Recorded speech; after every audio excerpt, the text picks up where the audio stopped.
on a un représentant de notre espèce qui met un pied sur la première fois en fait sur la Lune. Et j'aime bien faire cette comparaison avec une autre trace. C'est une trace qui, elle, n'a pas 50 ans, mais 250 millions d'années, et qui montre pour la première fois aussi à l'époque une autre espèce, un tétrapode, on va le voir, qui met un pied, cette fois-ci pas sur la Lune encore, mais sur la Terre. Et donc cette longue évolution, on appelle ça terrestrialisation, alors c'est un terme un petit peu compliqué, qui remplace en fait l'ancien terme sortie des eaux. La sortie des eaux, vous savez, c'est cette grande étape de l'évolution où les poissons, je fais rapidement mais on va rentrer dans le détail, les poissons ont des nageoires qui se transforment en pattes et puis colonisent entre guillemets en fait le milieu terrestre. Alors on a changé en fait de modèle, on a changé de compréhension. D'abord, le tétrapode, le premier poisson à pattes, n'est pas un colonisateur ou un colon qui part comme ça conquérir en fait la planète. Il n'y a pas d'intention, si vous voulez, dans l'évolution. C'est pour ça qu'on ne parle plus de sortie des eaux, puisque la bestiole en question ou la population de l'espèce en question n'avait pas l'intention de sortir de l'eau. Il se trouve que l'animal, en fait, est devenu terrestre. C'est pour ça qu'on parle maintenant plutôt de terrestrialisation. Et cette ancienne notion de sortie des eaux, elle est tenace. Pourquoi? Parce que nous, espèces humaines, nous sommes terrestres. Donc on a tendance à tout regrouper vers nous et on a tendance à penser qu'il y a une polarité entre le monde aquatique et le monde, du monde aquatique vers le monde terrestre. Or, quand on regarde cette grande diversité de la vie aujourd'hui, cette grande biodiversité, eh bien, il y a encore aujourd'hui beaucoup d'espèces aquatiques. On peut être poisson, si vous voulez, et se porter très, très bien en termes d'évolution des espèces. C'est ce que je veux dire en gros. Alors cette évolution, elle est très longue. Vous avez ici une grande spirale, la spirale de l'histoire de la Terre qui se compte en milliards d'années. En fait, la Terre a 4550 millions d'années. On fait un petit calcul, 4550 millions, ça fait combien de milliards? 4 milliards, 4,55 milliards d'années. C'est l'âge, en fait, tout simplement, de la plus ancienne roche connue sur Terre. Je crois qu'elle vient d'Australie. Et puis, ensuite, on attend plusieurs tours de spire pour voir apparaître des petites formes assez simples au début, des bactéries, et puis des plantes. Et puis, on voit déjà vers le dernier tour de spire seulement, apparaître la vie telle qu'on la conçoit nous. On voit un poisson cuirassé ici, les fameux placodermes qui croquaient des requins au petit déjeuner il y a à peu près 400 millions d'années dans les océans. Donc on est déjà à peu près à 200 millions, 150, 200 millions d'années avant les dinosaures. Avant les dinosaures, pour nous c'est très ancien, mais par rapport à cet âge de la Terre, finalement, c'est pas si, c'est assez jeune. Regardez, tout au bord de la spirale, il y a une espèce qui évoque un petit peu la nôtre, qui est l'espèce justement humaine, le genre Homo. Donc on est des petits jeunes, finalement, nous, dans l'évolution des espèces, et pendant les premières centaines de millions d'années sur Terre, qu'est-ce qui se passe en termes d'évolution des espèces? Il ne se passe rien. Il n'y a rien. Il y a des volcans, il y a des océans, mais pendant plusieurs centaines de millions d'années, il n'y a pas encore l'apparition de la vie sur Terre. Alors, ici, je vous ai mis un joli paysage du Jurassique. Alors attention, il y a un piège. Le méchant dinosaure que vous voyez là, ce n'est pas un T-Rex, ce n'est pas un Tyrannosaurus Rex, c'est un... Très bien. Les grands ont le droit de répondre aux questions aussi. C'est un allosaure, très bien jeune homme. C'est un allosaure qui est en train de... Donc un allosaure, pour ceux qui ne le connaissent pas, on leur explique un petit peu rapidement ce qu'est un allosaure.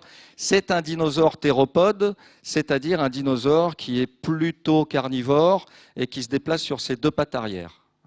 C'est un dinosaure bipède et les théropodes appartiennent à ou forment, si vous voulez, plutôt une grande famille dans laquelle on met d'autres dinosaures qu'on va voir aussi. Alors ces théropodes-là, ils étaient carnivores. Ils étaient carnivores et donc ils avaient besoin d'autres organismes pour se développer, pour manger.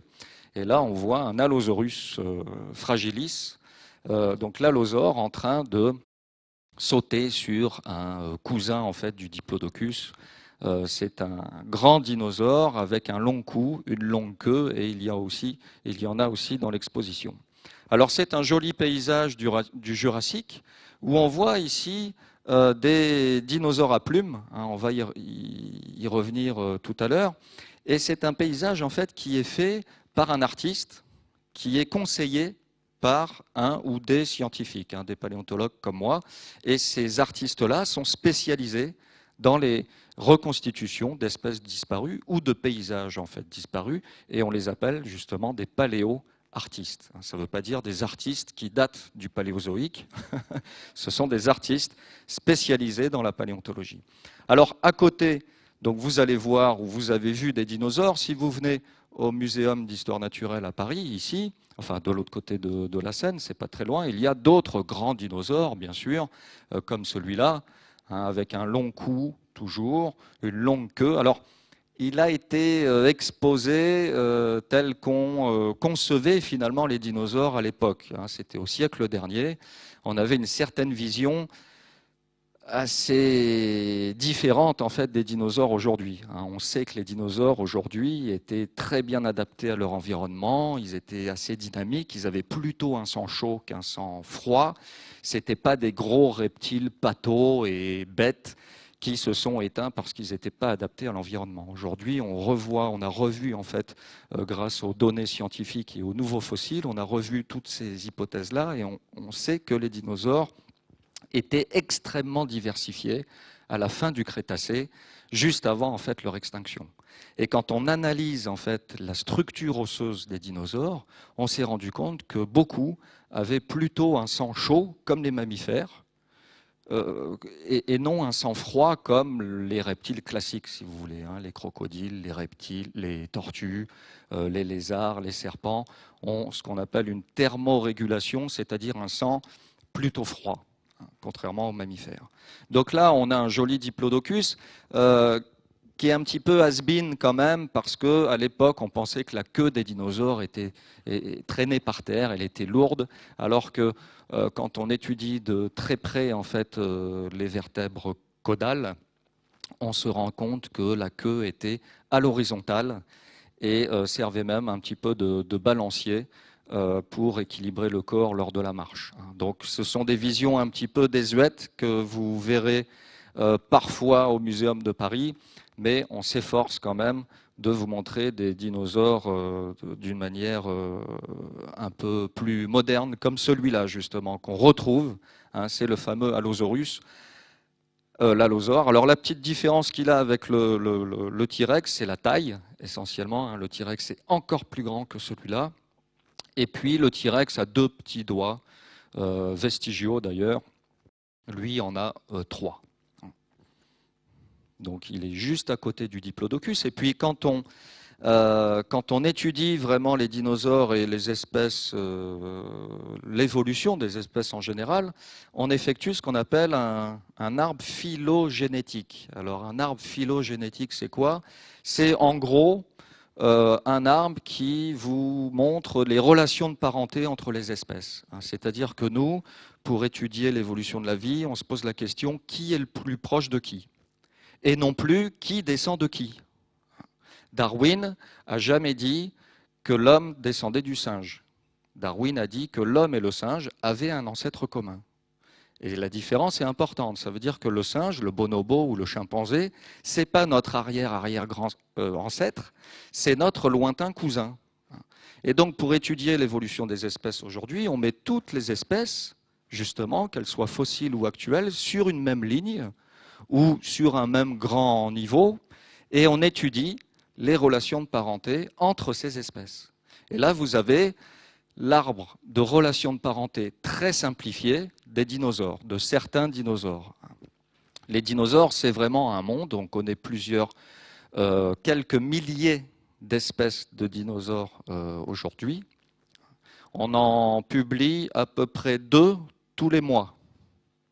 Alors vous voyez, vous entendez parler à la télé ou à la radio des plus grands, des plus anciens, des plus gros éventuellement, mais sachez qu'en moyenne, quand vous faites un calcul de nombre de publications scientifiques qui sortent tous les mois, et ben dans ce panel de publications scientifiques, il y a à peu près 2 espèces nouvelles de dinosaures décrites dans le monde, que ce soit en Chine ou ailleurs. Donc là, c'est vraiment un arbre généalogique, entre guillemets, très simplifié des grands groupes de dinosaures pour vous montrer que, alors on retrouve bien sûr les stégosaures, on retrouve les diplodocus et compagnie, on retrouve ici les T-Rex, les allosaures et compagnie, il y a le groupe ici des iguanodons ou des Parasaurolophus, hein, c'est le dinosaure trompette là, qui a une espèce de crête qui est dirigée vers l'arrière de la tête. Et puis, je vous ai mis en fait cet arbre-là parce qu'en haut à droite, il y a une espèce un petit peu bizarre, hein, qui évoque un pigeon, hein, en fait, qui évoque un oiseau, qui représente un oiseau. Qu'est-ce que ça veut dire? Ça veut dire que tous les oiseaux aujourd'hui, qu'ils soient granivores, petits, qu'ils soient grands comme les autruches, qu'ils soient volants, qu'ils soient nageurs, aquatiques ou terrestres, tous les oiseaux, en fait, ont un lointain cousin qui ressemblait à ça. Ça, c'est l'Archéoptérix qu'on voit dans tous les bouquins de collège et lycée, hein, sur la partie évolution de la vie, à la fin en général du bouquin de SVT.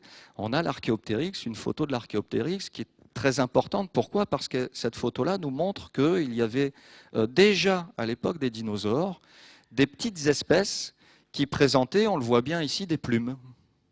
Alors pourquoi les plumes sont conservées sur ce fossile-là, alors qu'en général on n'a que des morceaux de squelette ou des morceaux de coquillage si vous travaillez sur des fossiles marins? Eh bien, le sédiment de l'époque, la boue, si vous voulez, calcaire de l'époque, était tellement fine qu'elle a permis la préservation des plumes, en fait. Donc on a un truc au niveau du squelette avec des griffes, avec une queue, avec des dents si on zoome sur le crâne, donc un truc plutôt dinosaurien, mais on a des plumes, on a des os, quand on passe ça au scanner, qui sont creux, donc on a des caractères d'oiseaux. À l'époque, on parlait de chaînon manquant. Aujourd'hui, on parle plutôt d'espèces qui présentent une mosaïque de caractères. Donc ce fossile-là montre bien que tous les oiseaux actuels, en fait, proviennent de dinosaures à plumes. Alors vous allez me dire, oui, mais pourquoi finalement les plumes sont apparues chez les dinosaures? Alors, on se pose aussi la question, hein, on a étudié de près chez des embryons, par exemple, d'oiseaux, comment se formaient les plumes.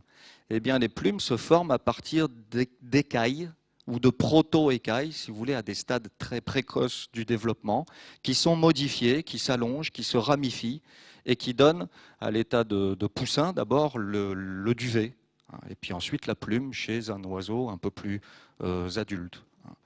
Et la plume ne serait pas apparue pour le vol, bizarrement. On pourrait logiquement penser que si la plume est apparue chez les dinosaures à l'époque, chez les petits dinosaures à l'époque, certains dinosaures, eh bien c'est pour permettre à ces organismes de voler.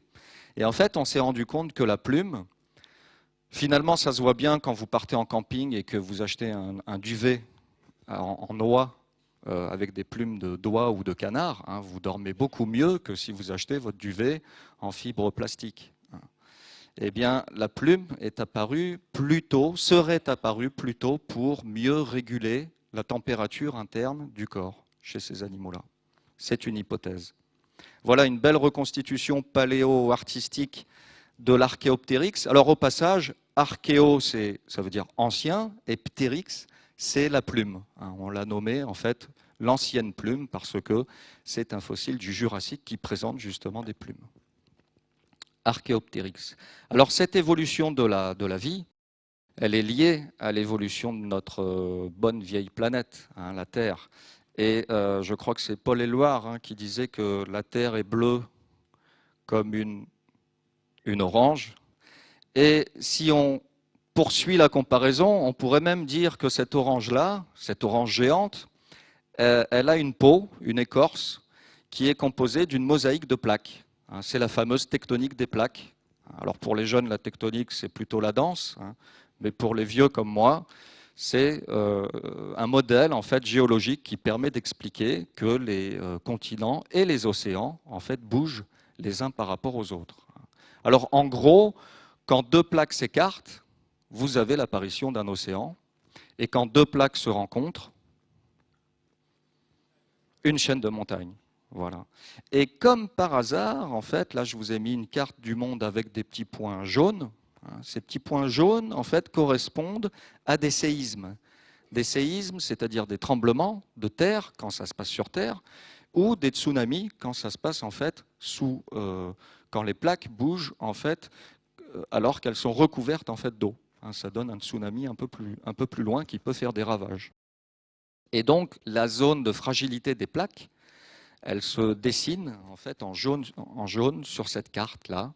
On a ici la plaque sud-américaine. On voit bien la plaque africaine qui rentre, qui peut facilement, en projetant, enfin par l'imagination, s'emboîter avec cette plaque-là.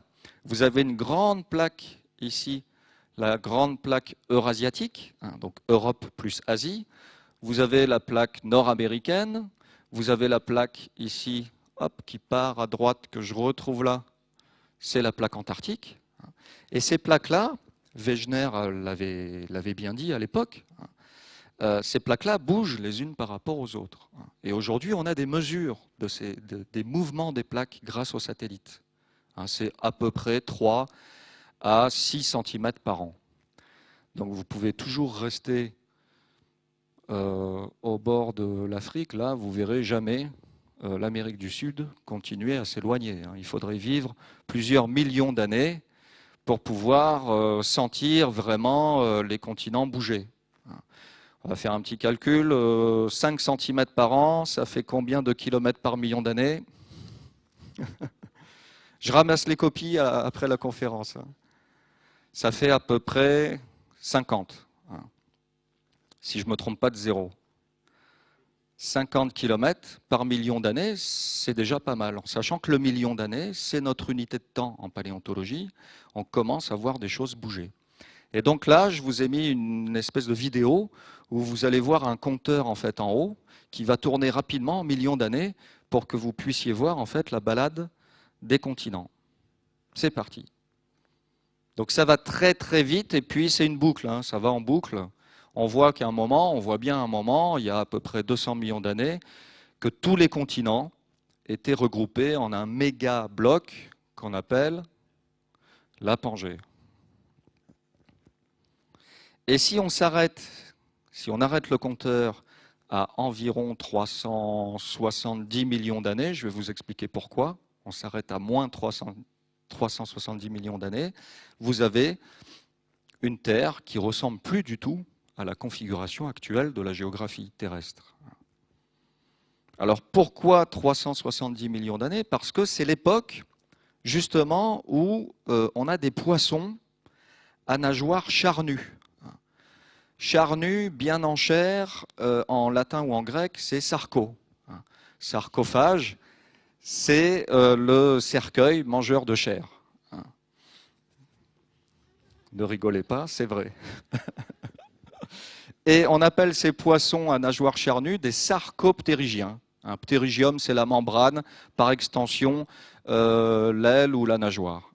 Et donc, on a retrouvé un poisson sarcoptérygien très important qui, en fait, est très proche de tous les animaux à vertèbres et à pattes qui sont connus aujourd'hui.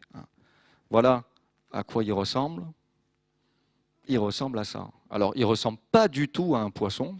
Ça n'a pas une tête de carpe ou de truite. Ça a plutôt une tête de crocodile ou d'alligator. Il y a des vertèbres, c'est logique, on est chez les vertébrés. Il y a des yeux qui sont bien au-dessus du crâne, un petit peu encore une fois comme chez les crocodiles. Et puis, il lui manque presque des pattes pour passer du côté des tétrapodes. Les tétrapodes, ce sont tous les animaux à vertèbres et à pattes qu'on connaît aujourd'hui, c'est-à-dire les amphibiens, les reptiles, les oiseaux et les mammifères. Donc nous sommes tétrapodes. Sauf que je ne me balade pas sur mes quatre pattes. Enfin, quand j'étais un peu plus petit, je me baladais sur mes quatre pattes. J'étais quadrupède et je suis passé bipède. Donc tétra, c'est 4, c'est pour le nombre de membres, 2 bras, 2 jambes, et la bipédie, c'est pour la locomotion. Donc lui, il n'était pas tétrapode. C'était un poisson à nageoires charnues. Alors les nageoires charnues, bien en chair, sont composées justement de rayons osseux assez robustes qui peut-être permettaient déjà au corps certaines excursions sur la côte de l'époque. On a vu un petit peu à quoi ressemblait la Terre il y a 370 millions d'années. C'est l'âge de ce fossile. Alors pourquoi je vous ai mis juste avant un paysage de l'Arctique canadien, parce que justement ce fossile a été trouvé dans cette région, dans l'Arctique canadien. Alors il y a des fossiles similaires qui viennent un petit peu de partout, et quand on continue en fait cette évolution, on passe là du côté des tétrapodes avec des formes qui viennent du Groenland, toujours des parties un peu nordiques. Vous avez ici Acanthostega, qui ressemblait, si vous voulez, à une grosse salamandre géante, donc comme le poisson que je viens de montrer, mais avec des pattes. On a des nageoires qui sont transformées en fait en pattes, mais les organismes restent à peu près inféodés au même milieu. Ce n'est pas parce qu'on a des pattes qu'on va tout de suite galoper sur la terre ferme.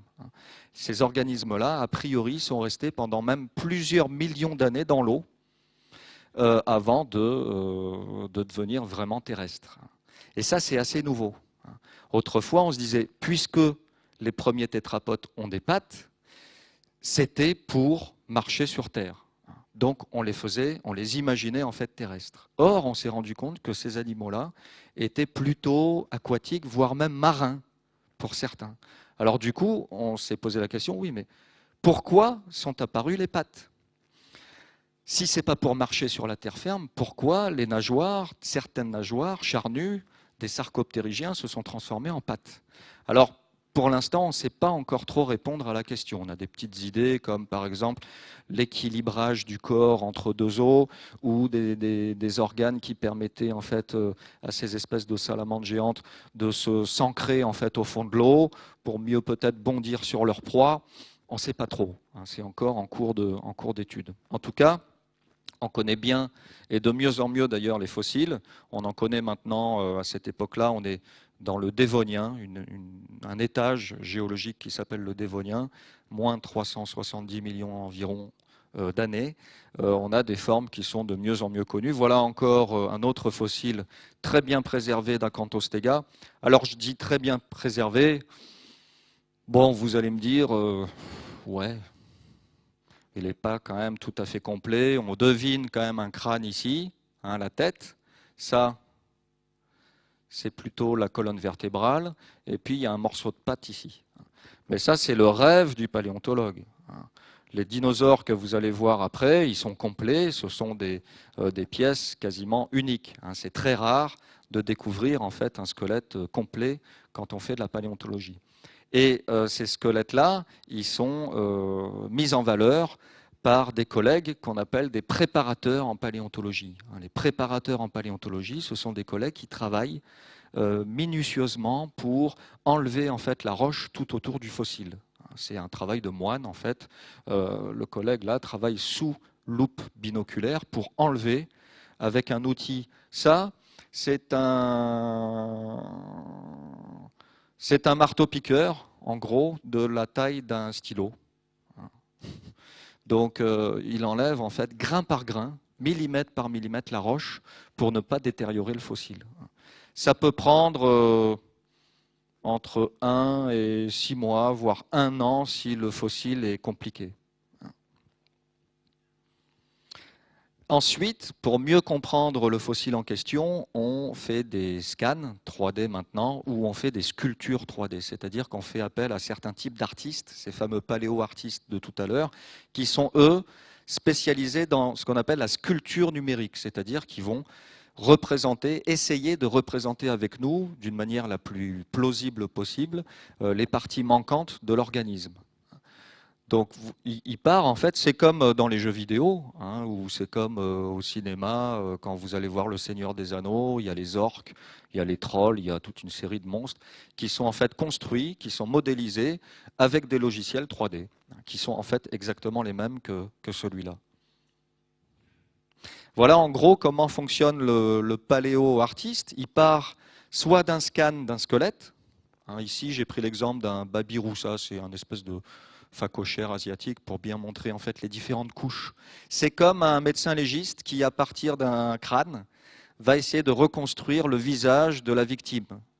Là, on part d'un crâne, on rajoute la langue, les globes oculaires, les muscles des joues, du front, petit à petit, pour reconstituer en fait le portrait robot de l'organisme.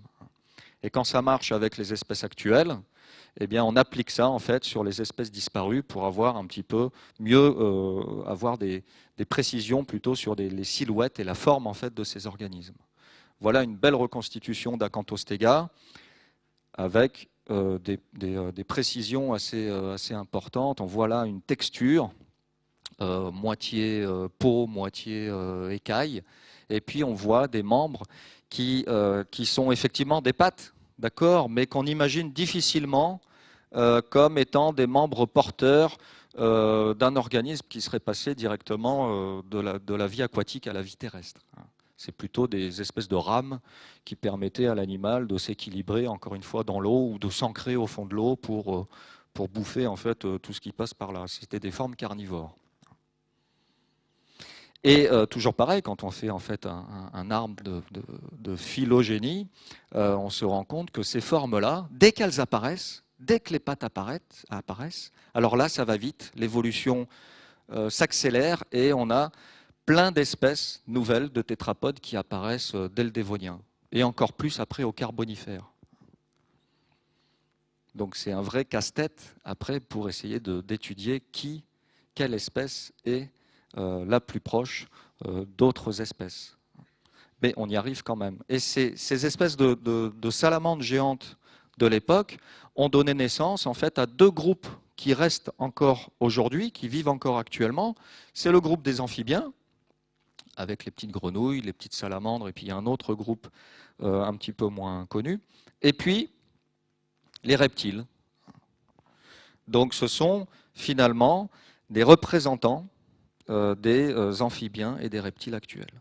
Alors on va sauter maintenant plusieurs dizaines de millions d'années, on va s'arrêter à moins 250 millions d'années.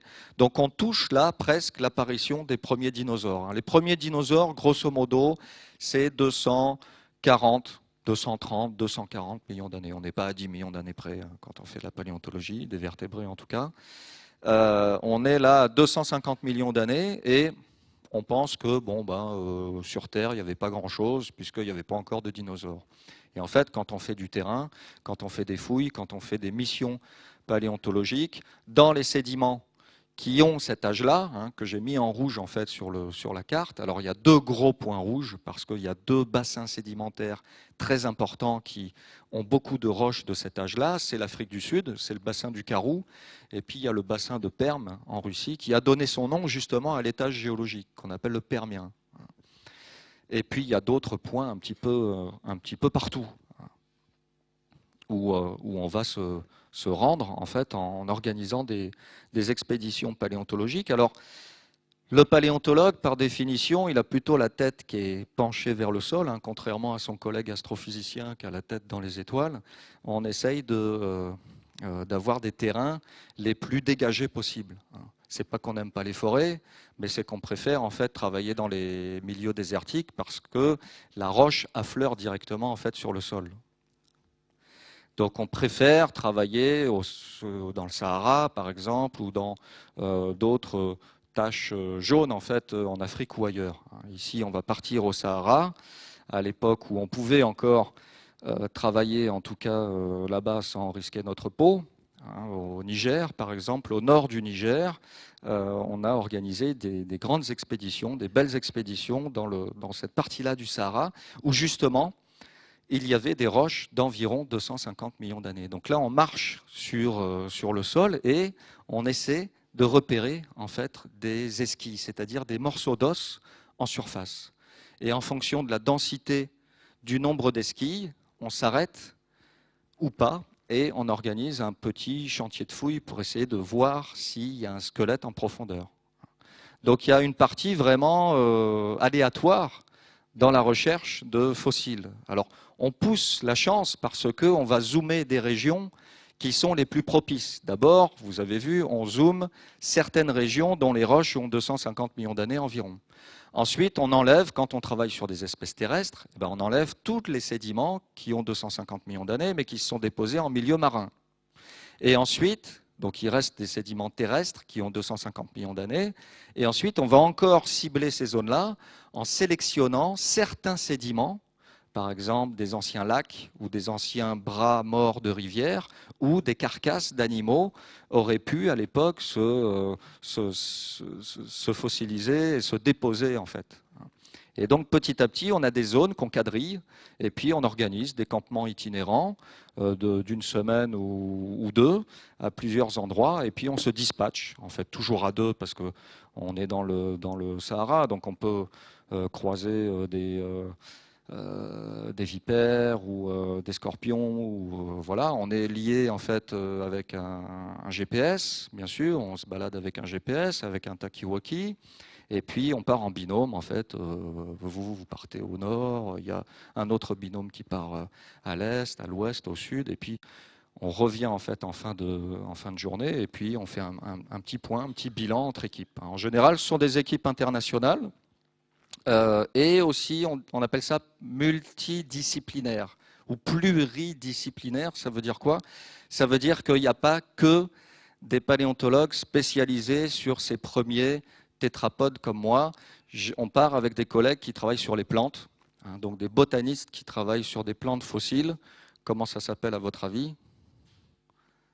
Des paléobotanistes. Hein. Pour parler paléontologue, vous rajoutez paléo devant n'importe quoi et vous parlez la langue des paléontologues. On va faire un test. Alors, comment s'appelle un collègue qui travaille sur les insectes fossiles? Paléo-entomologiste. Oui. Un peu plus dur, comment s'appelle un collègue qui travaille sur les traces de pas fossiles?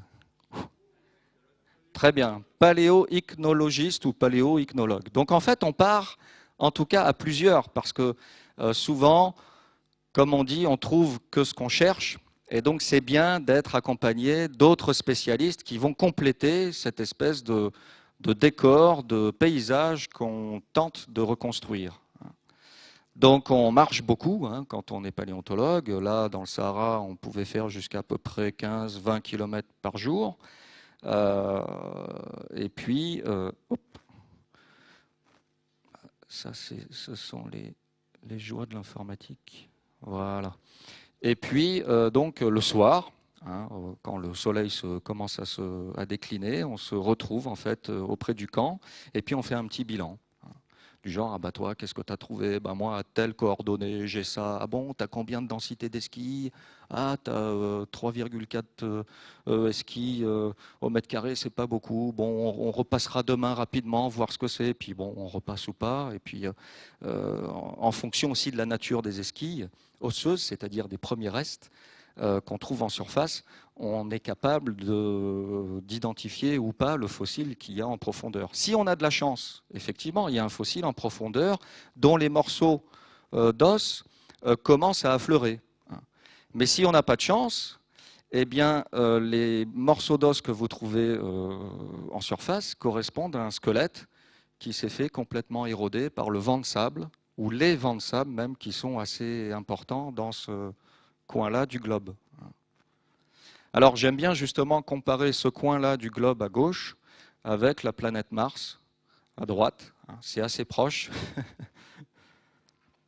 Et là justement devant, ça ce ne sont pas des petits galets, hein, ce ne sont pas des petits cailloux, ce sont des morceaux d'un squelette qu'on s'est mis à décaper tout doucement. Alors d'abord on sort le pinceau, hein, on fait le tour, on nettoie tout autour pour voir si l'os est complet ou pas. Et puis s'il est complet, ensuite, on regarde tout autour pour savoir s'il n'y a pas l'autre os devant ou derrière qui est articulé avec. Et petit à petit, le but, c'est de dégager en fait un maximum d'ossements squelettiques pour avoir justement, quand on a de la chance, encore une fois, le squelette complet. Donc au début, on est chacun un petit peu dans son sondage, dans son trou, et puis on fait une petite estimation de la complétude, comme on dit, du fossile. Voilà un collègue sud-africain, Roger Smith, qui est, alors lui, il est spécialiste de l'enfouissement en fait et de la sédimentologie, c'est l'étude des sédiments, hein, ça c'est fastoche, l'étude des sédiments qui contiennent justement des fossiles. C'est un géologue en fait, et les géologues sont précieux quand on fait des fouilles parce qu'il faut savoir exactement dans quel niveau, dans quel type de roche on va prospecter. Hein, sinon, on perd son temps à chercher des fossiles dans des anciennes laves où tout est cuit. Là, on est entre la frontière algérienne et Agadez, à peu près, dans une région qui s'appelle la région de Moradi, et dont justement le sol, là, ici, on voit de la roche qui affleure à peu près 250 millions d'années. C'est la formation de Moradi. Et Roger, ici, est en train de nettoyer au pinceau une belle colonne vertébrale d'un truc qu'on appelle un pareiasaure. Les pareiasaures, c'était des gros reptiles qui préfiguraient un petit peu, si vous voulez, les dinosaures herbivores, hein, mais il n'y avait pas encore de dinosaures à cette époque, des reptiles dont on connaît des fossiles de pattes, hein, ici. On a des crânes, hein, on a trouvé des crânes. En fait, on a trouvé des carcasses mélangées et assez alignées en fonction d'un ancien bras mort de rivière. Et on pense que ces animaux-là vivaient en troupeaux et ont été emportés en fait par une crue à l'époque. Enfin, pour l'instant, c'est un petit peu l'hypothèse de notre collègue géologue. Donc voilà les crânes. En fait, on a affaire à des gros herbivores, gros comme une petite vache, hein, qui étaient herbivores d'après la forme et la taille des dents, bien sûr, mais qui étaient assez cornus ou bossus, hein, et qui devait ingurgiter pas mal de plantes en fait. Voilà un autre squelette de pareiasaure. Donc là, on sent un petit peu mieux la morphologie de l'animal. C'est massif, ça se déplace sur ses quatre pattes et c'est recouvert en fait d'un bouclier dorsal. Hein, on ne devait pas trop, même en tant que carnivore, s'y frotter. On n'avait pas trop envie de s'y frotter. Voilà une reconstitution en fait en 3D. Hein, d'un pareiasaure. Donc c'est un herbivore, hein, contrairement à son apparence. C'est bien un herbivore et on a cherché en fait les carnivores qui étaient potentiellement capables de se nourrir quand même de ces bestiaux-là. Alors on n'en a pas trouvé beaucoup. Pourquoi on n'en a pas trouvé beaucoup? Parce que quand vous regardez un documentaire animalier sur la savane africaine, par exemple, vous voyez beaucoup, statistiquement parlant, bien sûr, vous voyez beaucoup plus de zébus ou de zèbres que de lions ou de liodes ou de crocodiles. Parce que le ratio, la proportion, si vous voulez, de carnivores est beaucoup plus faible dans la nature actuelle que la proportion d'herbivores. Et on pense que dans le passé, il n'y a pas de raison que ce soit différent. Mais on a quand même trouvé quelques traces de ces méchants carnivores, notamment des dents assez longues, pointues, tranchantes. Là, vous avez une coupe de la dent avec en fait l'os de la mâchoire supérieure ici. C'était des espèces de reptiles à dents de sabre. Alors, les dents de sabre, on les connaît un peu plus récemment. Vous avez tous vu, j'espère, l'âge de glace. Il y a le tigre à dents de sabre, le fameux Smilodon qui s'appelle Diego dans le dessin animé. Il y a en fait plusieurs espèces, plusieurs groupes même, animaux qui ont développé au cours de leur évolution des grandes dents, en fait, soit pour faire le beau, pensez par exemple au morse, qui n'est pas trop carnivore, mais seuls les mâles ont des belles canines pour épater en fait les dames. Soit vraiment c'était des dents fonctionnelles qui permettaient aux carnivores de saigner en fait rapidement la proie pour l'ingurgiter plus tard. Dans le cas de ces reptiles à dents de sabre, on ne sait pas trop si c'était soit pour faire le kéké, comme on dit, soit vraiment pour se nourrir. Peut-être qu'il y avait aussi les deux fonctions. On a trop souvent tendance à dire une forme égale une fonction. En fait, souvent, rappelez-vous l'histoire de la plume, souvent, une forme, un organe, peut avoir une fonction au début, et puis une autre fonction un peu plus tard.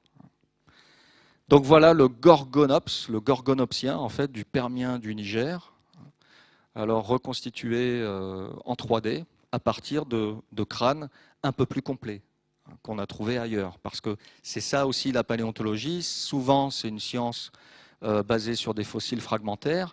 Et quand vous voyez des dinosaures en fait au cinéma, ils ne sont pas tous complets. On ne les connaît pas tous d'une manière complète. On va reconstituer les parties manquantes en faisant un copier-coller en fait, de l'espèce connue la plus proche, jusqu'à preuve du contraire. C'est comme ça qu'on avance. Alors des fois, on se rend compte qu'on a tout faux. Que, par exemple, le dinosaure en question avait une corne ou je ne sais pas trop quoi. Et des fois, on se rend compte que bon, ben, c'était bien comme son cousin le plus proche.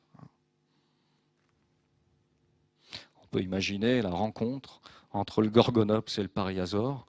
Ce n'est pas Alien versus Predator, mais presque. Et puis, on a trouvé aussi dans cette belle formation géologique du nord du Niger d'autres organismes. Là, on a parlé de reptiles. On a trouvé aussi, justement, on parlait de salamandres géantes tout à l'heure, on a trouvé des salamandres géantes à gueule de crocodile, des trucs un petit peu bizarres qu'on appelle des stégocéphales. Alors, stégosaure, que veut dire stégo? La cuirasse, la plaque, c'est ce que tu voulais dire. Et céphalée, céphale, c'est la tête. Donc ces espèces de salamandres géantes s'appellent stégocéphales parce qu'elles avaient une tête qui était composée d'une mosaïque de plaques osseuses qui donnait justement à ces salamandres des allures un petit peu de crocodile. On va le voir avec le Niger péton, le stégocéphale en fait du Niger, qui est dont le premier crâne ressemble pas à grand chose. On a trouvé en fait un crâne en surface. On est passé juste après une tempête de sable ou plusieurs tempêtes de sable sans doute, et il restait plus que la base en fait du crâne. Tout le dessus du crâne s'est fait décaloter, si vous voulez. Donc on pensait que ça c'était les orbites, les yeux, et puis ça c'était les narines.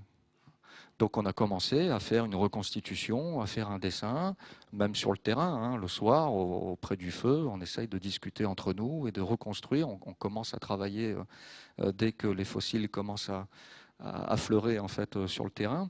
Et puis on a trouvé un autre, peu de temps après, un autre fossile assez similaire, mais beaucoup plus complet.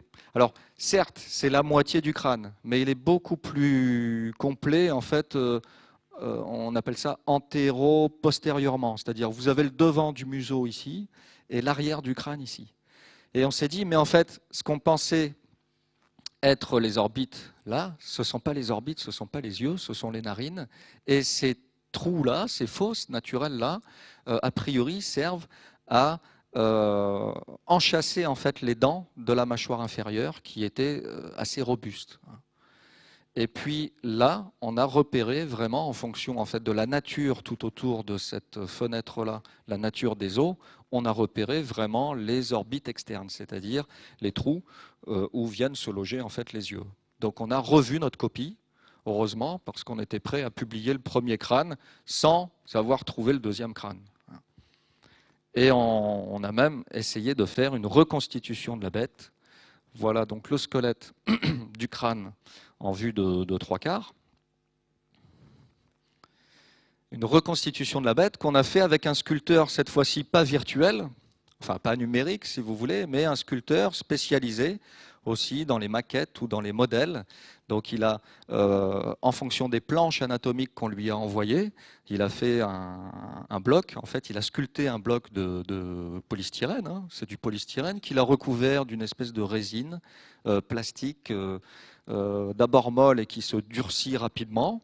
Il a bien placé les orbites externes, dans lesquelles il est allé acheter des yeux en verre en fait chez un taxidermiste. Enfin, c'est un travail entre la sculpture et la taxidermie finalement, puisque ce ne sont pas des animaux bien sûr actuels, mais en même temps, il faut quand même interpréter certaines parties manquantes. Et donc, il a même sculpté avec avec une aiguille ou avec une micro-toupie, les écailles dermiques en surface. Chaque écaille est reconstituée d'après l'ornementation en fait, de ces fameuses plaques crâniennes. Ce n'est pas non plus fait par hasard. Et voilà le résultat. Alors on a un truc qui est plutôt de l'amphibien, hein, d'après le squelette, mais qui avait plutôt une gueule de crocodile ou même d'hippopotame. Alors bon, moi je lui ai dit, écoute, tes narines, elles sont un petit peu trop surélevées, il faudrait que tu les baisses. Bon, on est encore en train de discuter du coup sur la véracité de cette reconstitution. Mais en tout cas, elle donne une belle image de ceux qui pouvaient hanter en fait les fleuves ou les océans à l'époque avant les dinosaures. Voilà une autre reconstitution d'un paléoartiste qui s'appelle Alain Beneteau, qui est dessinateur, en fait, illustrateur en paléontologie, qui reconstitue aussi les environnements. Donc vous avez ces troupeaux de gros herbivores de tout à l'heure qui sont observés de loin d'abord par les carnivores, hein, c'est le Gorgonops, et puis dans les milieux un peu plus aquatiques, au fond des espèces de mini-vallées, on a des espèces de salamandres géantes crocodiloïdes qui attendent que peut-être un pareiasaure s'enlise dans la vase pour sauter dessus. Un petit peu comme les crocos attendent patiemment la migration des gnous pour pouvoir prendre d'un coup 6 mois de calories et attendre la saison prochaine. Alors toutes ces espèces-là n'existent plus hein, aujourd'hui, heureusement pour nous, malheureusement pour moi, parce que ça serait plus facile à étudier au niveau du comportement, de la reproduction, on aurait beaucoup plus de données. Hein. On rêve, nous, paléontologues, d'espèces par exemple des ichthyostega ou des acanthostega dans des vivariums, ces premières salamandres qui sont encore aquatiques n'existent plus non plus. Tout ce monde perdu là a disparu il y a justement 250 millions d'années, avant l'apparition, peu de temps avant l'apparition des dinosaures. Et pourquoi ces mondes-là ont disparu? Eh bien, on se pose encore la question. C'est exactement comme mes collègues qui travaillent sur l'extinction des dinosaures, hein, qui ont un peu plus d'éléments de réponse, parce qu'ils sont plus nombreux à travailler sur le sujet hein, aussi. On sait que les dinosaures ont disparu je mets les oiseaux de côté, hein, parce qu'on sait maintenant que les oiseaux, ce sont des dinosaures, des petits dinosaures à plumes, hein, mais on sait qu'il y a 65 millions d'années environ, il y a eu d'énormes volcans qui se sont développés en fait du côté de l'Inde plutôt à l'époque, hein, mais c'était des centaines, voire plusieurs dizaines de kilomètres d'épaisseur de lave hein, sur des régions de plusieurs centaines de kilomètres carrés. C'est monstrueux. Et quand un volcan se met en place, hein, il n'y a qu'à voir en Islande il y a quelques années, ça dérègle toute la circulation atmosphérique aérienne. Hein. À l'époque, il n'y avait pas des avions, bien sûr. Il y avait des grands ptérosaures, par contre. Mais on voit déjà, nous, à notre échelle, les dégâts que peut faire un volcan. Imaginez des centaines, voire des milliers de volcans qui crachent des quantités énormes de lave d'une part, mais aussi de fumée dans l'atmosphère d'autre part. Hein. L'atmosphère devient très chargée en fait en particules, et du coup on a quasi une nuit éternelle, pendant un certain temps en tout cas. S'il y a une baisse drastique de la luminosité, les plantes photosynthétiques commencent à arrêter, en fait, à stopper leur croissance. Et puis les grands herbivores qu'on a vus tout à l'heure, les grands dinosaures herbivores comme le Diplodocus, il n'a plus grand-chose à se mettre sous la dent. Et l'allosaure ou le T-Rex qui passe par là, eh bien, il n'a plus beaucoup non plus d'herbivores à se mettre sous la dent. Donc c'est comme ça qu'on explique l'extinction des dinosaures, d'une part avec les volcans. D'autre part, bien sûr, il y a aussi l'impact d'une météorite. Avant, c'était un modèle, c'était une hypothèse. En fait, aujourd'hui, on a trouvé le cratère d'impact. On a mis du temps à le trouver parce qu'il est en fait au nord du Mexique, dans une péninsule qu'on appelle le Yucatan, et il est aujourd'hui recouvert en partie par des sédiments et par de l'eau. Donc c'est pour ça qu'il a fallu des méthodes modernes, en gros, de radiographie de la Terre, de la croûte terrestre, pour observer et détecter en fait que cet objet existait vraiment. Le cratère, il fait 110, 120 km de diamètre. Ce n'est pas très énorme, mais ça, quand on fait des modèles en astrophysique, ça correspond à une météorite de 10 km, 10, 12 km. En fait, il faut diviser par 10 à peu près, quoi. 10, 12 km de diamètre. C'est gros comme Paris. Donc déjà sur place, il y a un souffle et une explosion qui éradique en fait toute forme de vie sur plusieurs centaines de kilomètres de diamètre. Et puis ensuite, quand une météorite ou un astéroïde en fait s'écrase sur Terre, il éjecte des quantités énormes de poussière d'impact, qui sont chargées en fait de minéraux qu'on ne trouve pas naturellement sur Terre. Et qui, justement, à l'époque, ont donné la puce à l'oreille aux géologues en disant, mais dans ces couches sédimentaires qui ont 66 millions d'années, il y a des minéraux bizarres. Donc il n'y avait pas que des volcans, a priori. Et c'est là que le débat a commencé et vient de se finir depuis la découverte en fait, du cratère. Donc ce sont des minéraux en fait, qui se forment sous des conditions de pression et de température extrêmes. En fait. Et du coup, cette poussière très dense se répand rapidement dans l'atmosphère. Du coup, en fait, on a une nuit quasi permanente et de nouveau un arrêt momentané de la photosynthèse, etc. L'histoire, finalement, est à peu près la même.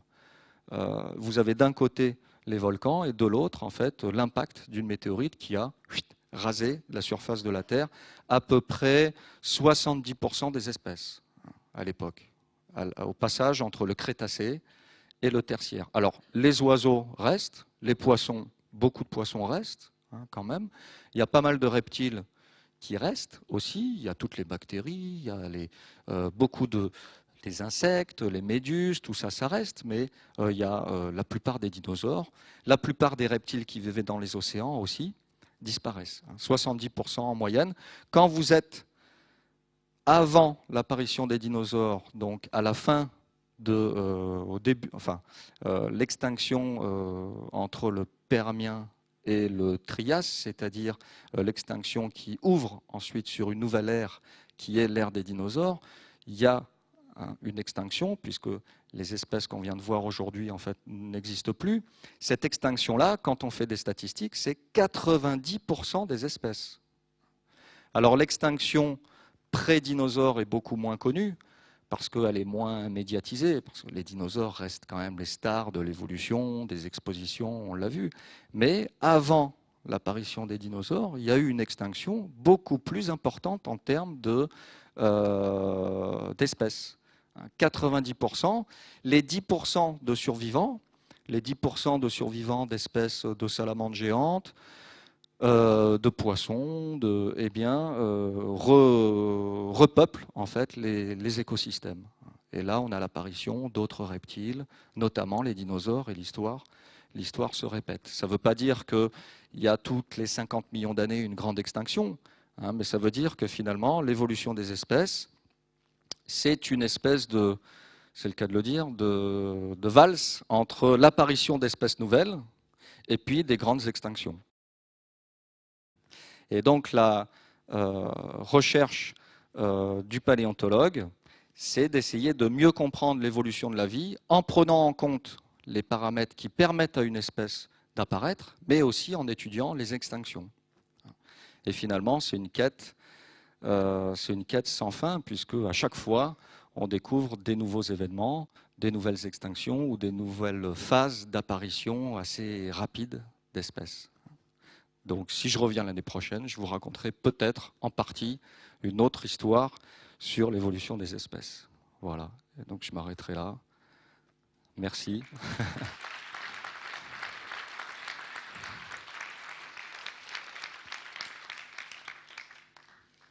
Alors, est-ce qu'on ramasse les copies? Ah, il y a le jeune paléontologue en herbe qui a plein de questions. N'hésitez pas, petit ou grand, voilà, donc encore une fois. Ça marche, oui. Un peu plus fort le son peut-être là. Le micro pour le son, voilà, très bien comme ça. Bon, allez, on va passer. Alors, merci déjà pour cet exposé très intéressant. Donc, on va poursuivre avec les questions. Alors, jeune homme. Non, mais dans le micro. Quel est l'animal qui est ici, là? Ah, bonne question. Eh oui, on ne le connaît pas forcément, c'est le Coelurosaurus. Alors plus c'est compliqué, plus on aime ça. Non, en fait, c'est un des premiers reptiles planeurs, parce qu'on a tendance à dire que les ptérosaures, vous savez, les grands reptiles volants. Ah, en bas Ah là? oui, en bas à droite, là, c'est ça? Ah, en bas à droite, ce sont des pareiasaures, vus d'au-dessus, avec des cornes. En fait, il y a deux, si tu veux, deux grands types de pareiasaures. Il y a les bossus, qu'on a vus au Niger, hein, et puis il y a les cornus. Donc là, on a deux pareiasaures, les gros trucs herbivores, hein, les gros reptiles herbivores, et au-dessus, on a un petit truc planant, planeur aussi, qui s'appelle Coelurosaurus, hein, et que l'illustrateur a mis un petit peu en exergue, en couverture, parce qu'on a souvent tendance à croire que les ptérosaures, ces grands reptiles volants, étaient les premiers. En fait, avant les ptérosaures, eh bien, il y avait déjà des petits reptiles qui expérimentaient le vol, le vol plané, le deltaplane, voilà, ou le base jump. Bonjour. Bonjour. L'Archéoptérix, c'est d'après vous le premier qui a eu des plumes? Alors, c'est un des premiers. Un des premiers. C'est un des premiers qui est par contre connu, découvert au siècle dernier. Aujourd'hui, cette découverte qui a été effectuée en Bavière il y a 150 ans environ a été confirmée et développée par toutes les découvertes en fait chinoises. Alors la question est-ce qu'il y a une idée de faire que, bon, les dinosaures avant, je sais pas, c'était de la peau, des plaques. Qu'est-ce qui a fait que l'évolution a formé les plumes? Alors justement, c'est peut-être cette histoire de thermorégulation. Chez les petits dinosaures, quand vous êtes petit, vous avez plus intérêt vous êtes plus lié à la température externe, hein, pour des raisons de rapport en fait de surface totale corporelle par rapport en fait au poids ou à la taille. Comment? Parce qu'il a fallu que ça se crée, les plumes. Donc Oui, c'est oui, l'évolution oui. qui a fait que. Ça s'est développé à partir d'écailles et ça serait pour maintenir une température un peu plus constante chez des petites formes. Pour l'instant, c'est le modèle thermodynamique finalement qu'on garde actuellement. Mais en tout cas, il ne serait pas apparu pour le vol. Parce que les premiers, bon, l'Archéoptérix, il devait voler, mais la question reste à savoir est-ce qu'il décollait, est-ce qu'il sautait en fait de branche en branche déjà comme celui-là, ou est-ce qu'il décollait du sol?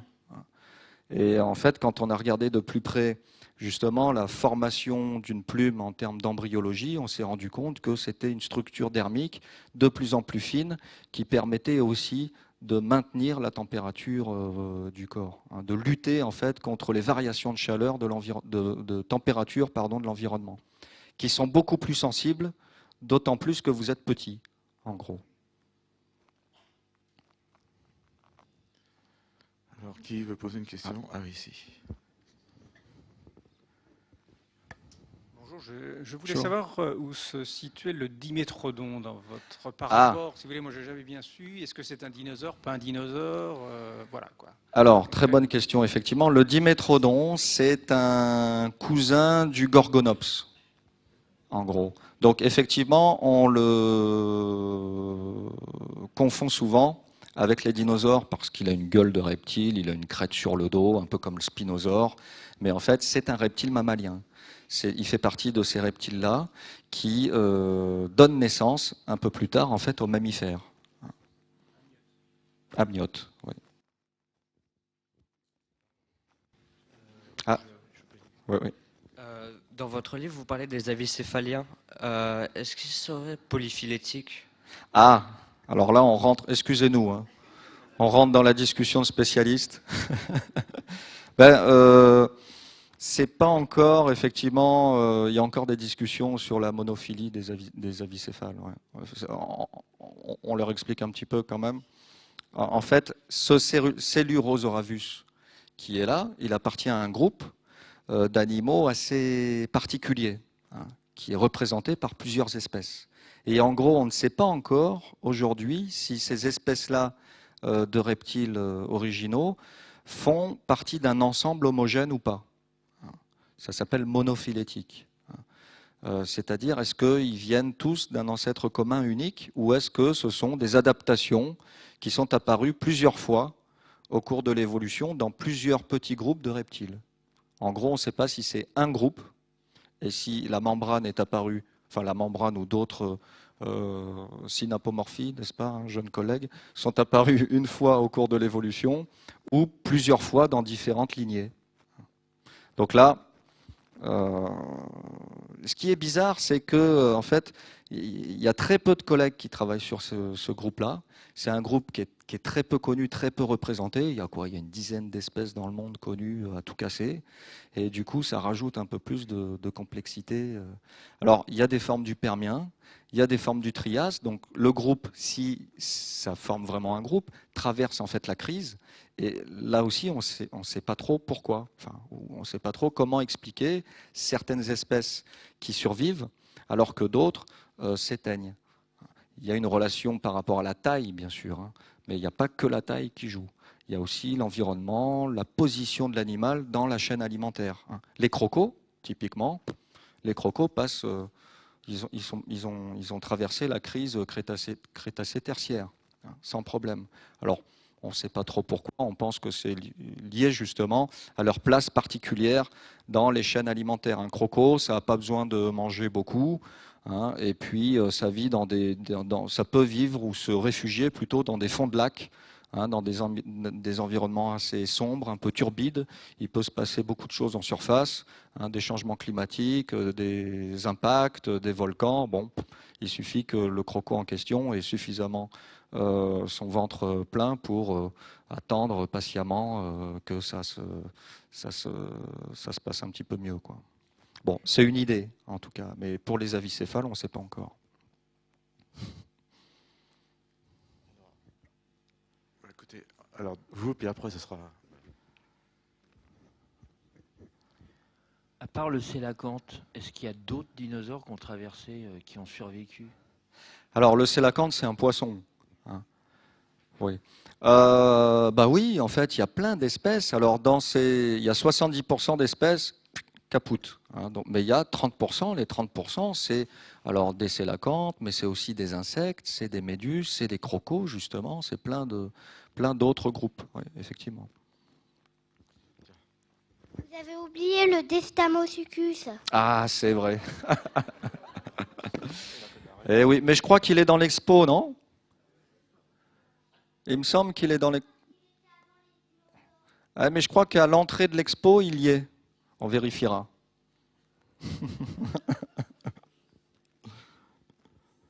Oui,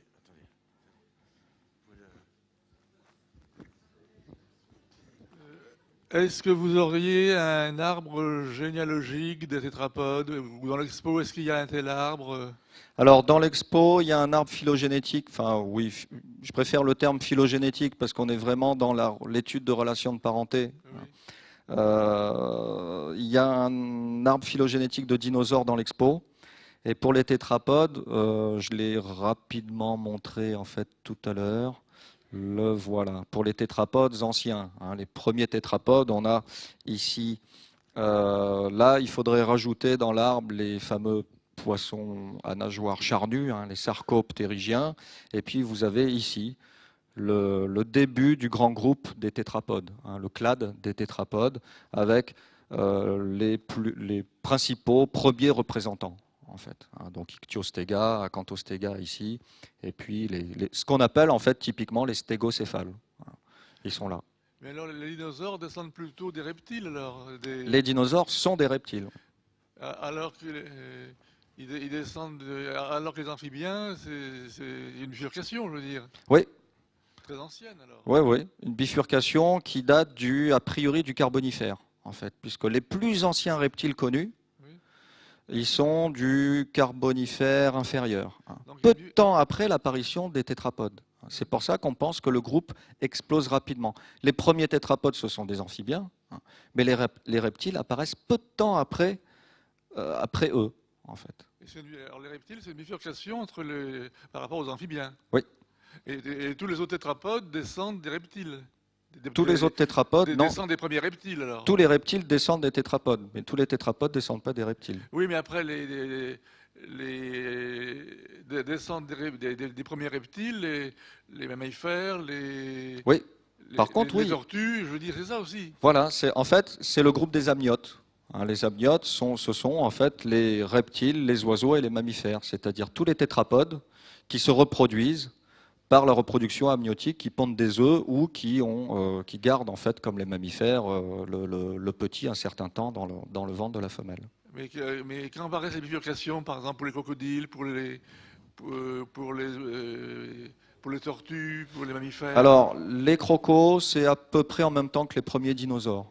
Il y a une deuxième radiation, on appelle ça des radiations évolutives. Quand les groupes explosent en termes de nombre d'espèces, vous avez une première radiation évolutive ici, entre le Dévonien et le Carbonifère, à peu près 350 millions d'années. Et puis vous avez une deuxième radiation évolutive qui donne naissance justement aux premiers dinosaures, mais vous avez en même temps les ptérosaures, vous avez les crocos, puis vous avez plein d'autres groupes qui ont disparu peu de temps après, mais qui participaient justement à cette deuxième radiation évolutive. Et les tortues, c'est... Tortues, à peu près pareil que les crocodiles, 240, 230 millions d'années. Et les mammifères, c'est plus tard? Les mammifères, c'est un peu plus tard. C'est un peu plus tard. Les premiers mammifères avérés, c'est vers la fin du Trias. Et les serpents, c'est quand? C'est en même temps ou plus tard? À peu près en même temps. Les serpents en même À peu temps. près en même temps. Ouais. En fait, vous avez la faune moderne, telle qu'on la conçoit nous, mammifères, serpents, tortues, varans, qui est apparue, grosso modo, avec les dinosaures, il y a déjà 230, 240 millions d'années.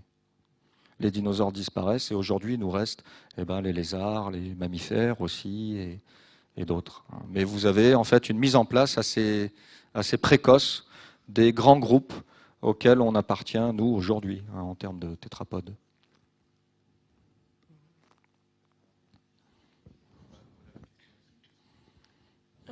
Est-ce que le Deinonychus, il avait des plumes ou pas? Ah, est-ce que Deinonychus avait des plumes? Alors, je pense que oui, parce que je pense que c'était le cas de la plupart des raptors. La plupart des raptors, donc les raptors sont des théropodes de petite ou moyenne taille, voire même certains, il y avait certains gros raptors, mais en général c'est 2 mètres à peu près de haut. C'est le Deinonychus ou des raptors typiquement qu'on voit dans Jurassic Park. Alors, dans le dernier Jurassic Park, n'allez pas le voir, ça sert à rien parce que les dinosaures. En même temps, c'est pas un documentaire sur les dinosaures, c'est un film de fiction, bien sûr, c'est une fiction. Mais les dinosaures sont encore moins bien reconstitués que dans le Jurassic Park 3, parce que le Jurassic World, en fait, on peut dire que c'est Jurassic Park 4 en gros. Mais le problème, c'est que dans Jurassic Park 3, Spielberg a suivi l'évolution de la paléontologie en mettant des plumes. À la fin du 3, il y a des plumes sur les raptors. Et là, dans le 4, on voit des raptors sans plumes qui sont reconstitués comme dans les années 60. Donc là, on n'a pas été très, très content, mais bon, après, encore une fois, c'est une fiction. Mais tout ça pour revenir à ta question, oui, effectivement, je pense que la plupart des raptors avaient des plumes, alors peut-être pas partout, peut-être pas des plumes telles qu'on le conçoit nous, il y avait peut-être des filaments ou des espèces de duvets sur certaines parties du corps. De toute façon, quand on regarde les oiseaux aujourd'hui, ils n'ont pas des plumes partout. Il y a au niveau des membres inférieurs, des pattes, il y a des écailles. Et ces écailles sont des traces finalement de caractère reptilien qu'on voit encore chez les oiseaux. Merci. Alors une question encore?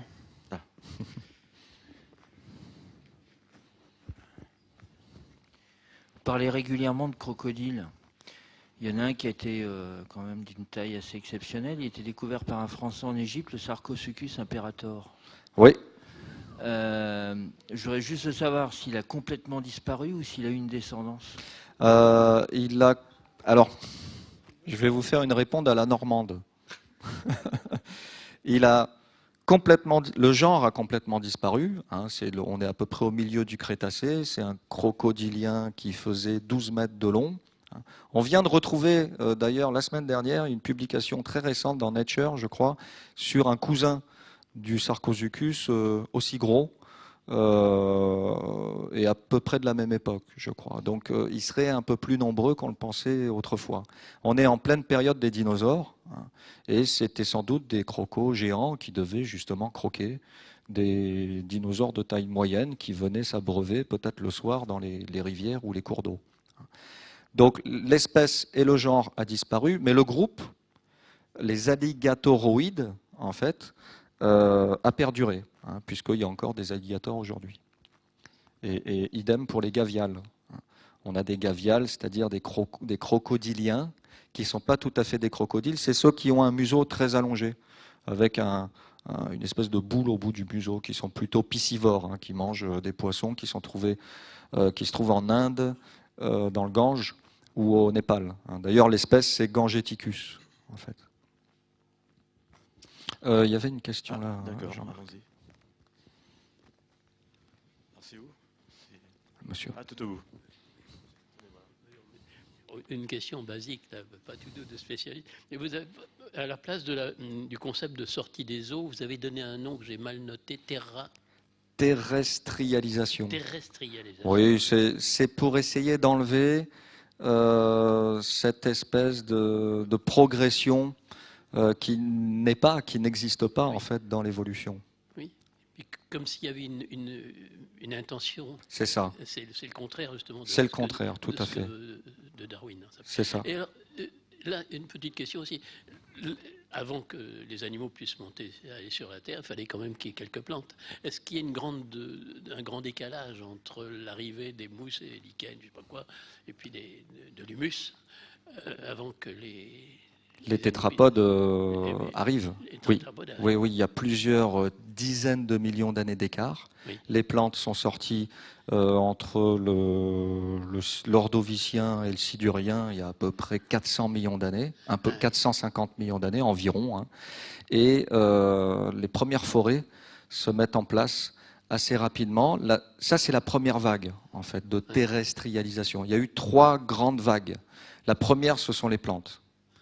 La deuxième, ce sont ce qu'on appelle les invertébrés. C'est un groupe hétérogène dans lequel on met des scorpions, des insectes, enfin ce qu'on appelle des arthropodes. Donc on a des crustacés qui s'installent dans ces humus, ces premiers humus. On a des gastéropodes aussi, on a des mille-pattes. On a en fait tout un garde-manger potentiel pour la 3e vague. Donc d'un côté, on a le garde-manger potentiel. Ça s'appelle l'attirance trophique en jargon scientifique. Mais de l'autre, à l'époque des premiers tétrapodes, vous avez ces sarcoptérygiens, là, certains étaient carnivores et faisaient 3 mètres de long. Donc ils devaient peut-être un petit peu pousser aux fesses des tétrapodes qui ensuite se sont installés sur la terre ferme. Il y a peut-être un petit peu les deux qui ont joué du coup. Attirance trophique et puis pression de prédation dans le milieu aquatique. Merci.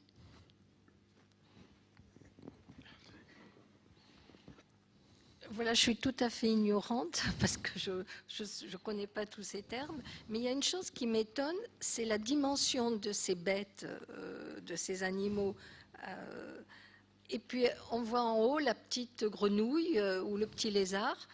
Pourquoi ils ont diminué de taille au cours de l'évolution comme ça? Alors, il y avait en fait beaucoup de petits. Il y avait beaucoup de petits, comme les dinosaures. Encore une fois, on vous montre les plus grands, les plus colorés, alors que bon, la couleur, on n'en sait pas trop, mais il y avait en fait à peu près 70% des dinosaures qui ne dépassaient pas 2 mètres de haut. Et pour les stégocéphales, c'est pareil. Alors là, effectivement, la plupart sont assez grands. Celui-là faisait jusqu'à 6 mètres de long. Mais il y a beaucoup de formes serpentiformes, justement, ou de type salamandre, on va dire, qui ne dépassaient pas 5-6 cm de long. Plus difficile à percevoir. Quand on en trouve, par contre, les individus sont souvent regroupés ensemble. Donc en général, on les trouve rarement, mais quand on en trouve, c'est bingo, parce qu'on a une population qui permet justement de bien comprendre en fait la forme de ces espèces.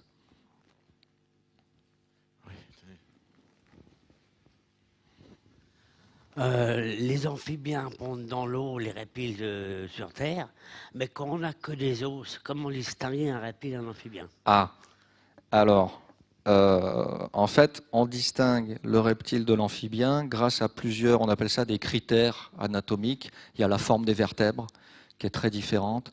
Il y a la forme du crâne. Et puis, il y a les connexions osseuses sur les os du crâne, en fait.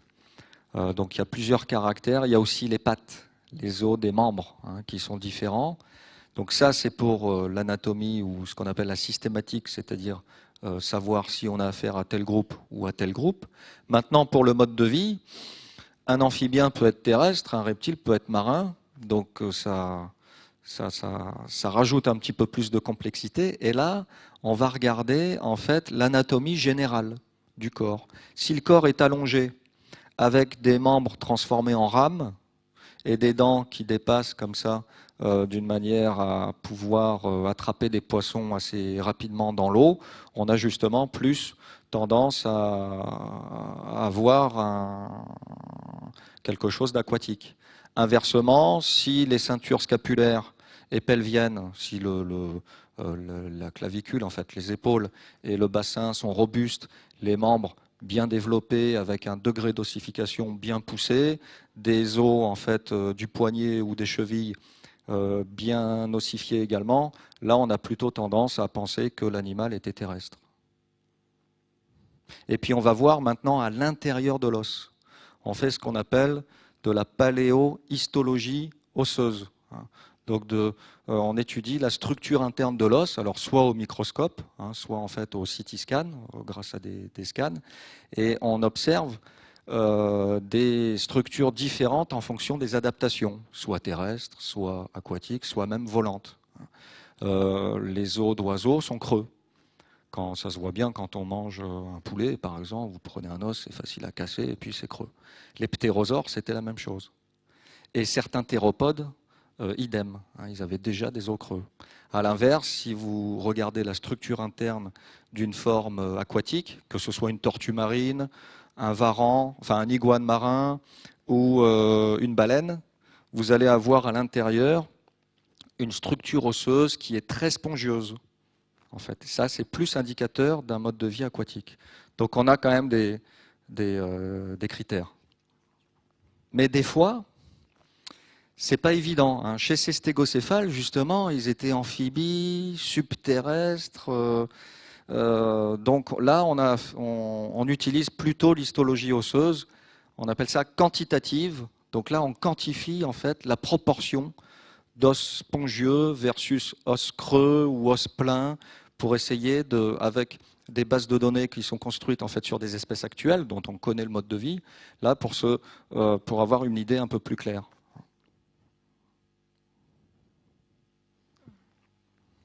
Est-ce que le Spinosaurus, il a des liens il a des liens avec les crocodiliens parce que sa mâchoire un peu, elle rappelle les crocodiles. Alors non, en fait c'est bien un dinosaure, c'est pas un crocodile, mais effectivement il a un peu une gueule de croco, il est plutôt amphibie que terrestre, et on parle justement de convergence évolutive. En fait, quand deux animaux ont le même mode de vie, mais qu'ils n'appartiennent pas au même groupe, comme typiquement justement le spinosaure et le crocodile, ou la baleine et la tortue marine, on parle plutôt de convergence évolutive.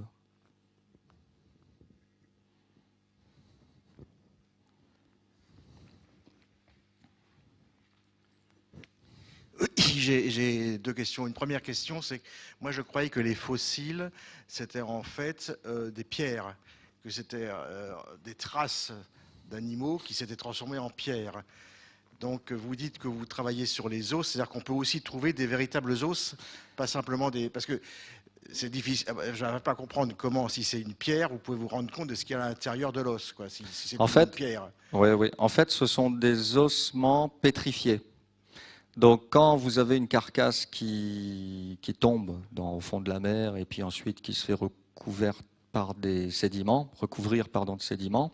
Au cours du temps, vous avez les particules organiques du squelette qui vont diffuser dans le sol ou au fond de la mer, et les particules minérales du sol qui vont remplacer molécule par molécule en fait la matière organique. C'est pour ça que je parle d'os, mais en fait tout est minéralisé. Enfin, minéralisé secondairement. La même structure que si c'était vraiment de l'os. Voilà, en fonction du temps de pétrification et de s'il n'y a pas trop de dégâts, s'il n'y a pas trop de transfert rapide, on retrouve exactement la même structure. Et alors ma deuxième question, ça concernait les oiseaux. Si j'ai bien compris, les oiseaux, ça apparaît à la fin des dinosaures. Parce que c'est à l'époque des dinosaures que les oiseaux apparaissent. Et par contre, eux, ils n'auraient pas disparu, ils seraient restés pour la période suivante. À peu près au milieu des dinos. Ouais, les premiers oiseaux, 110 millions, 120 millions d'années, on est au Jurassique moyen, Jurassique supérieur. Donc c'est à peu près le milieu, le milieu des dinosaures. Ça veut dire qu'avant cette période-là, il n'y avait pas d'animaux volants ou seulement des animaux planants, comme vous disiez. Alors il y avait les planants, mais il y avait aussi les ptérosaures, qui sont un autre groupe de reptiles qui avaient des grandes membranes ailaires en fait, mais qui n'avaient pas de plumes. C'est encore un autre groupe. Et ce groupe-là est apparu un peu comme les chauves-souris, ouais. Au niveau des membranes. Mais les membranes chez les ptérosaures étaient retenues par un seul doigt, super allongé. Chez les chauves-souris, c'est 4 ou 5 doigts. Non, parce que la distinction que je voulais faire, c'est qu'un oiseau, ça s'envole, oui. Alors qu'a priori, ceux qui font du vol plané, c'est qu'ils sautent, oui. En fait. Oui. Mais ils n'ont pas la capacité de pouvoir s'envoler. C'est ce que je pensais dans mon esprit. Oui, tout à fait. Les premiers étaient planeurs. Oui, c'est ça. Non, mais alors les premiers qui arrivent à s'élever du sol en volant, c'est lesquels? C'est les oiseaux ou ceux qui ont les membranes aussi peuvent le faire? Les ptérosaures, ceux à membrane, oui. Les oiseaux ont inventé la plume, c'est tout. Ils n'ont pas inventé le vol. Merci. Ni l'eau chaude. Alors, qui veut encore poser une question? Oui. Ah, monsieur là-bas. Oui, il y a des oiseaux qui doivent rester en altitude et qui doivent s'élancer en fait vers le bas pour prendre leur envol. Il n'y a pas forcément un décollage aérien comme un Airbus par exemple ou un vent latéral frontal plutôt comme l'albatros qui lui permet en fait de s'élancer. Il y a plusieurs types en fait de décollage. Oui, juste une petite question. Alors, je voulais savoir si le terme dinosaure voulait dire quelque chose. Comme stégocéphale veut dire tête de cuirasse ou un truc comme ça. Est-ce que dinosaure a une signification ou... Oui, Dainos, c'est terrible, en fait. Et Zorus, c'est le reptile. Et le terme est apparu au 19e parce que le spécialiste qui a le premier, en fait, donné le nom de dinosaure s'est basé, en fait, sur une mâchoire assez grosse avec des dents pointues de théropodes. C'était Megalosaurus, si je me souviens bien. Et donc, il s'est dit, voilà, une mâchoire d'un reptile du passé, géant et terrible. Je vais l'appeler. Alors, il a sorti le dictionnaire grec. Non, et puis il l'appelait dinosaure. Dainos, c'est terrible. Ah ben voilà, encore une question. En fait, c'est plutôt lézard terriblement grand. Oui, c'est ça. Il faudrait les appeler les Dinomégasaurus. Et les mammifères dans cette histoire, donc ils sont apparus bien plus tard. Ce sera l'objet d'une prochaine conférence, la dernière. Mais là, je pose un petit peu la question malgré tout. Oui. Alors les mammifères apparaissent il y a 230, 240 millions d'années. Et puis les mammifères apparaissent vraiment la semaine prochaine, c'est ça, voilà, non. Pour la troisième conférence, non, je ne sais plus. Dans 2 semaines. Dans 2 semaines. Oui. Voilà. Donc rendez-vous dans 2 semaines pour continuer sur le cycle en fait des dinosaures. Ça ne sera pas avec moi, mais ça sera avec un collègue du laboratoire de paléontologie du muséum. Voilà, c'est ça. Oui. Une dernière question, puis après on arrête peut-être, parce que là je vois qu'une main se lève. Ou là on continue. On peut rester. Moi j'ai un train à 19h, c'est comme vous voulez. Bon, d'accord. Bah, écoutez, s'il y a encore quelques questions, on peut en faire peut-être 2 ou 3, et puis après on arrêtera.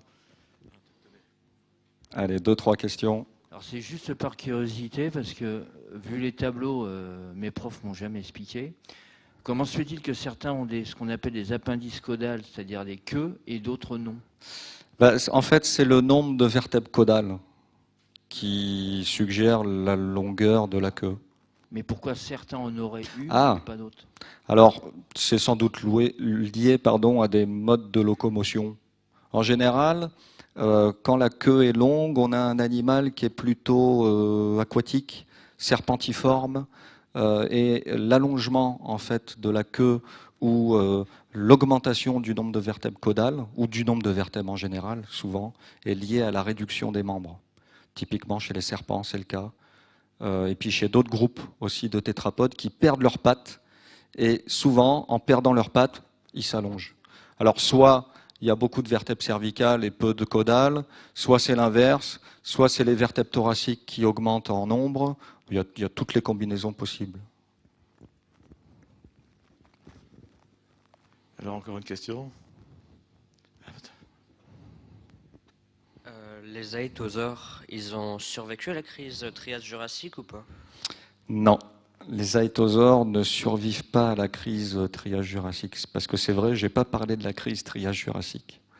Mais c'est une crise assez importante qui, en fait, participe à l'extinction de pas mal d'espèces. Je vous ai parlé de la deuxième radiation évolutive, celle après les premiers tétrapodes. On a une deuxième radiation où on voit des dinosaures, des ptérosaures et plein d'autres groupes, des crocos, des mammifères et plein d'autres groupes qui disparaissent en fait dès la fin du Trias. Donc à peine apparus, boum, pas de chance, ils disparaissent. Et c'est le cas des aétosaures. Et beaucoup d'autres aussi, archosauromorphes basaux, les rhynchosaures typiquement, ou d'autres groupes. C'est que du Trias moyen ou sup, en fait.